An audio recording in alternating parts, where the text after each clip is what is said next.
नमस्कार, मैं हूं गजेंद्र वैष्णव और आप सुन रहे हैं रेडियो वैष्णव। आज के इस खास लाइव कार्यक्रम में हमारे साथ बने हुए हैं समाज के एक प्रतिष्ठित व्यक्ति डॉक्टर विष्णुदास जी वैष्णव। आप उत्तर गुजरात महाविद्यालय में प्रोफेसर और कॉलेज में प्राचार्य के रूप में सेवाएं दे चुके हैं। छोटी उम्र से ही आपने कई समाज सेवा के सामाजिक दायित्व भी निभाए हैं। तो नमस्कार डॉक्टर साहब, आपका बहुत बहुत स्वागत है रेडियो वैष्णव में। धन्यवाद गजेंद्र जी, वैष्णव रेडियो के लिए हमारी शुभकामनाएं। डॉक्टर साहब, जहाँ तक हमने सुना है आप शिक्षा के अलावा धार्मिक, ज्योतिष और युवा मार्गदर्शन में भी रुचि लेते रहे हैं। तो आज से अधिक मास शुरू हो रहा है, तो इसके बारे में आप हमारे दर्शकों को थोड़ी जानकारी देंगे? जी हाँ, मैं आपको बताऊं कि इस वर्ष का अधिक मास और उसका जो संयोग बना है वो 160 वर्षों के बाद में अद्भुत संयोग बना है। आज 18 सितंबर से यह अधिक मास प्रारंभ हो रहा है। इस मास को मल मास के नाम से और पुरुषोत्तम मास के नाम से भी जाना जाता है। कथा ऐसी है कि 12 महीनों के सभी के स्वामी हैं। तो अधिक मास का कोई स्वामी नहीं था, तो अधिक मास भगवान विष्णु के पास पहुंचा और प्रार्थना की, प्रभु मेरा तो कोई स्वामी नहीं है। विष्णु भगवान प्रसन्न हो गए और बोले, भाई चिंता मत करो, आज से मैं तुम्हारा स्वामी हूं और 3 वर्ष में जब यह अधिक मास आएगा तो तुम्हारा महत्व इन सभी से बढ़कर रहेगा। तो आप सोचिए गजेंद्र जी कि जिस मास के स्वामी स्वयं भगवान विष्णु हों तो स्वतः हम वैष्णव का दायित्व कुछ बढ़ जाता है। तो हमें इस पुरुषोत्तम मास में अधिक से अधिक पूजा पाठ, यज्ञ हवन, शास्त्र आदि श्रवण पठन, दान पुण्य और जितने भी धर्म कर्म जिसे कहते हैं वो करने चाहिए। इसमें मेरा सोच एक ऐसा है कि अगर हम इस प्रकार के जितने भी हमारे धार्मिक त्योहार हैं, उत्सव हैं, परंपराएं हैं, अगर उनको हम लोग शाश्वत रखें तो उसका प्रभाव हमारे परिवार में जो छोटे छोटे बच्चे हैं, जो आजकल के युवा हैं, उनके ऊपर निश्चित रूप से पड़ेगा। क्योंकि वो जब हमें देखेंगे कि पिताजी पूजा कर रहे हैं, यज्ञ कर रहे हैं, हवन कर रहे हैं, शास्त्र पढ़ रहे हैं, गीता का पाठ कर रहे हैं, भागवत कथा पढ़ रहे हैं, सुन रहे हैं, तो उनके मन में एक जिज्ञासा पैदा होगी कि ये सब क्या है और क्यों जरूरी है और इसका महत्व क्या है। वो हमारे से प्रश्न करेंगे और हम उन्हें बताएंगे कि बेटा ये बात है, गीता में ये है, मानस में ये है, वेद ये चीज है। तो हम वैष्णव के लिए तो ये मास और अधिक पुण्यशाली हम लोग हैं कि हमारे लिए ये मास आया है और इसका लाभ हमें निश्चित रूप से इन सुकर्मों को करके लेना चाहिए। अच्छा वैष्णव जी, एक बात बताइए कि इस मास में कुछ ऐसी चीजें भी होती है, कुछ करें या कुछ ना करें? हाँ जी, आपने अच्छा प्रश्न किया। शास्त्र कहते हैं कि मल मास में मंगल कार्य नहीं होते, शुभ कार्य नहीं होते। अब शुभ कार्य में देख लीजिए क्या होता है, सगाई, शादी, मकान आपको रखना है नया, मकान की नींव बनानी है, दुकान खरीदनी है, घर के लिए वस्त्र आभूषण खरीदने हैं, कोई नया आपको 4 व्हीलर 2 व्हीलर खरीदना है। तो जितने भी ये है जो मंगल कार्य कहते हैं वो इसमें नहीं होते हैं, ऐसा शास्त्र कहते हैं। तो इसके साथ साथ होता क्या है कि इसमें जैसे देवी भागवत है, भागवत पुराण है, विष्णु पुराण है, भविष्योत्तर पुराण है, इन सब का पाठ अगर इसके अंदर किया जाए, विष्णु भगवान के जो मंत्र हैं उनका इसके अंदर पाठ किया जाए, उन मंत्रों का जाप किया जाए नियमित रूप से, सत्यनारायण भगवान की कथा की जाए, दुख निवारणार्थ महामृत्युंजय जाप वो महीने भर के लिए निश्चित समय पर एक जगह स्थिर होकर के और शांत मन से वो किया जाए, यज्ञ हवन, धर्म यात्राएं, दान पुण्य, ये सब श्रेष्ठ कार्य इस महीने के लिए माने गए और वही हमको करने चाहिए। इसके साथ एक बात मैं आपको और बताऊं, आपका ध्यान खास इस पर मैं दिलाना चाहूंगा कि मुझे कहा गया विद्वानों के द्वारा कि जो गीता का 15वां अध्याय है उसको पुरुषोत्तम योग कहा गया। और अगर इस पूरे मास में प्रातःकाल स्नान आदि से निवृत्त होकर पूजा पाठ करके और नियमित रूप से अगर गीता का 15वां अध्याय है उसका अगर नियमित पाठ हम करें तो बहुत ही श्रेष्ठ यह कार्य हमारे लिए होगा। जी, जैसा कि आपने बताया 15वां अध्याय, तो उसके बारे में भी आप हमारे दर्शकों को थोड़ा जानकारी दीजिए कि भगवान कृष्ण ने 15वें अध्याय में क्या कहा है। मैं आपको बताऊं कि जो गीता का 15वां अध्याय है इसमें संस्कृत के 20 श्लोक हैं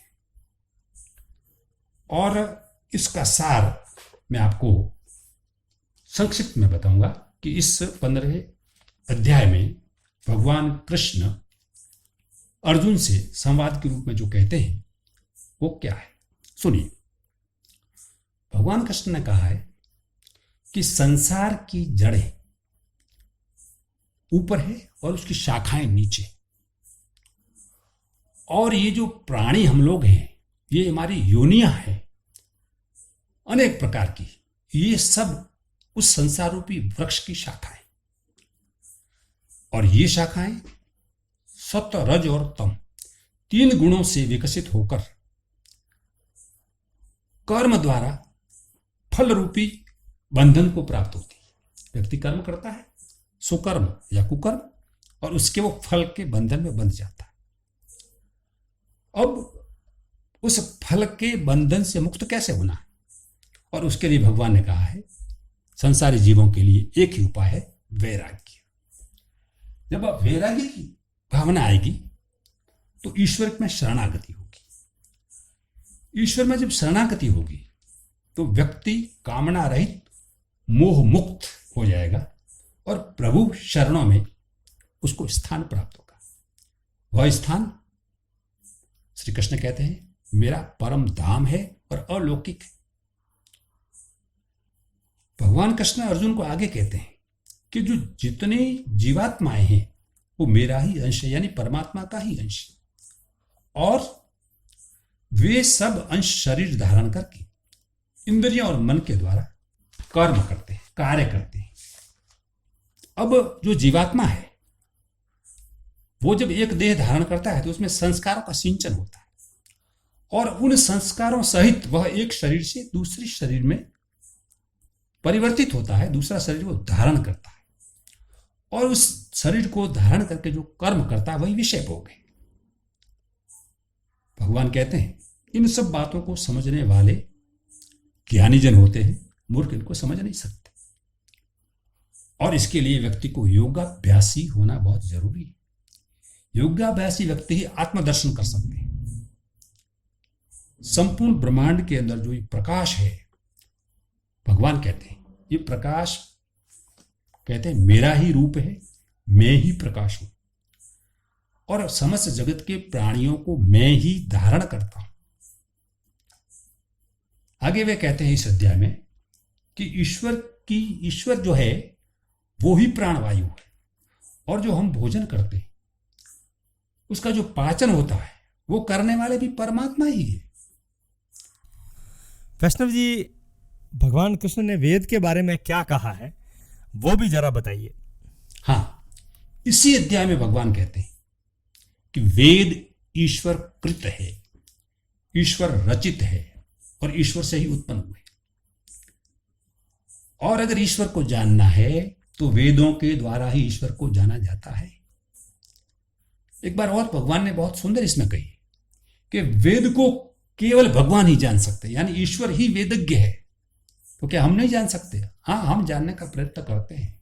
कितने ही लोगों ने वेदों को पढ़ा है, समझने की कोशिश की है, उस पर टीका टिप्पणियां की है, परंतु कोई यह कहे कि मैंने वेदों को पूर्णतः समझ लिया है, ये बात कोई मानने को तैयार नहीं। यानी ईश्वर ही वेद है और ईश्वर ही वेदों को समझ सकता है। भगवान कहते हैं कि संसार में प्राणियों का जो शरीर है वो नाशवान है, और उस शरीर में जो ईश्वर रूपी आत्मा तत्व है वो अविनाशी। अब परमात्मा जो है वो शरीर और आत्मा इन दोनों से अलग है, इन दोनों से अतिरिक्त है। और वो जो परमात्मा है वो इन सभी प्राणियों का भरण पोषण करते हैं। और इसलिए भगवान कहते हैं कि मैं पुरुषोत्तम हूं।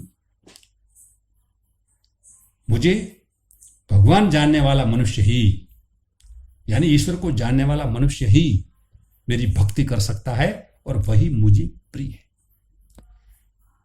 इस 15वें अध्याय में भगवान ने यह रहस्य की बात कही और अंत के श्लोक में भगवान अर्जुन से यह कहते हैं कि हे अर्जुन, ये जो मैंने तुम्हें जो रहस्य बताया है, ज्ञान बताया है, वो बड़ा ही गोपनीय है। ये परम ज्ञान है। इसको समझने वाले कोई बुद्धिमान ही हो सकते हैं। और जो परम ज्ञानी बुद्धिमानी लोग हैं, श्रद्धावान लोग हैं और इस ज्ञान को जो समझ लेते हैं, उनके ही सभी प्रकार के कार्य पूर्ण होते हैं। इस प्रकार से गजेंद्र जी आपने जब कहा तो मैंने आपको ये समझाया कि 15वां अध्याय जो है इस प्रकार से, जिसको योग से जुड़ा हुआ एक महीना माना जाता है, और भगवान कृष्ण ने इसके बारे में हमारे सामने ये बात रखी। जो बात मुझे अपनी बुद्धि के अनुसार आपने जब पूछ लिया तो मैंने आपके सामने प्रस्तुत की। मैं समझता हूँ कि ये मेरी बात सरल शब्दों में कहने की कोशिश की है, तो कुछ आपके या श्रोताओं के समझ में आई होगी। वैष्णव साहब, आज आप हमारे स्टूडियो में लाइव आए, हमारे समाज के लोगों के सामने अपनी बात रखी, पुरुषोत्तम मास के बारे में समाज के लोगों को बताया कि इस मास में क्या करना चाहिए और क्या नहीं करना चाहिए। युवा और बच्चों के लिए प्रेरणा स्रोत करने वाली बात कही। आपका खूब खूब तहे दिल से आभार व्यक्त करता हूं और आशा करता हूं कि आप भविष्य में भी आप हमारे स्टूडियो में इसी तरह धार्मिक और रोचक विषय लेकर आते रहेंगे। आपका खूब खूब आभार। धन्यवाद विजेंद्र जी। मैं सोचता हूं कि मेरे लायक सेवा कार्य होगा तो जरूर एक ये भी समाज सेवा के रूप में होगा। मैं आऊँगा। नमस्कार, प्रणाम, जय श्री राम।